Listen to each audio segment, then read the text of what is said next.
देखिए, हम लोग देखते हैं मैक्स मूलर के बारे में। मैक्स मूलर का पूरा नाम जो था वो था फ्रेडरिक मैक्स मूलर। जनरली हम लोग शॉर्ट में मैक्स मूलर पढ़ते हैं, लेकिन इनका पूरा नाम जो था वो था फ्रेडरिक मैक्स मूलर। इनके पिता का नाम था विल्हेल्म मूलर, माता का नाम एडेल हिड मूलर, और इनके जीवन साथी पत्नी का नाम था जॉर्जिना एडिलेड ग्रेनफेल्ड। इनका जन्म 6 दिसंबर 1823 ईस्वी को जर्मनी के डेसाउ नामक नगर में हुआ था। इनकी प्रमुख रचनाएं जो थी वो थी sacred books of the east और भारतीय धर्म।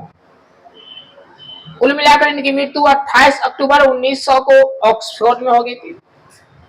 ऐसा बताया जाता है कि मैक्स मूलर जब 4 वर्ष के थे तभी जो है इनके पिता का क्या हो गया, देहांत हो गया। मात्र ये 4 वर्ष के थे तभी जो है इनके पिता का देहांत हो जाता है। और स्वाभाविक बात है कि घर में अगर गार्जियन ही नहीं रहे तो पूरा परिवार जो है बिखर जाता है। फिर भी इनके पढ़ाई में, शिक्षा दीक्षा में किसी तरह की बाधा उत्पन्न नहीं हुई। परेशानी तो होना ही है, ऐसा नहीं कि परेशानी नहीं हुई होगी।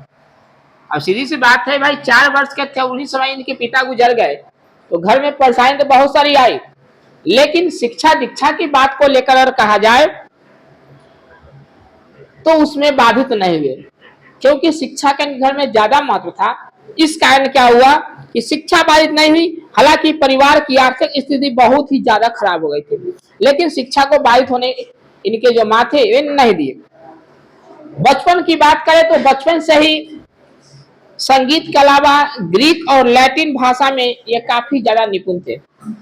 यानी कि संगीत में बहुत ज्यादा इनकी रुचि थी, लेकिन संगीत के साथ साथ ग्रीक भाषा और लैटिन भाषा इसमें भी बहुत ज्यादा ये निपुण थे। कुल मिलाकर लैटिन भाषा में उन्होंने कविताएं भी कुछ लिखी।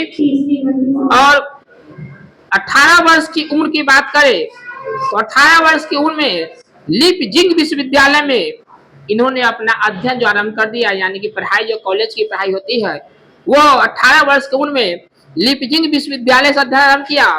और हितोपदेश जो है उसका इन्होंने जर्मन भाषा में ट्रांसलेट भी किया। कुल मिलाकर देखा जाए तो जिस हिसाब से 4 वर्ष में इनके पिता का देहांत हो गया था, उस हिसाब से इनकी पढ़ाई लिखाई में बाधा उत्पन्न नहीं हुआ। ये तो जनरली है कि भाई घर में गार्जियन अगर नहीं रहे तो पूरा घर बिखर जाता है, आर्थिक स्थिति बहुत ज्यादा दयनीय हो जाती है। तो ऐसा नहीं कि आर्थिक स्थिति दयनीय नहीं हुई थी, इनके घर के भी आर्थिक स्थिति जरूरत से ज्यादा दयनीय हो गई थी, लेकिन पढ़ाई लिखाई को लेकर अगर बात की जाए तो पढ़ाई लिखाई में इन्होंने जो है कंटिन्यू रखा। इसमें कहीं से कोई बाधा उत्पन्न होने इनकी माँ जो है वो नहीं दी। चलिए नेक्स्ट हम लोग पढ़ेंगे इनके द्वारा रचित जो है भारत से हम क्या सीखे, इस कहानी को पढ़ेंगे।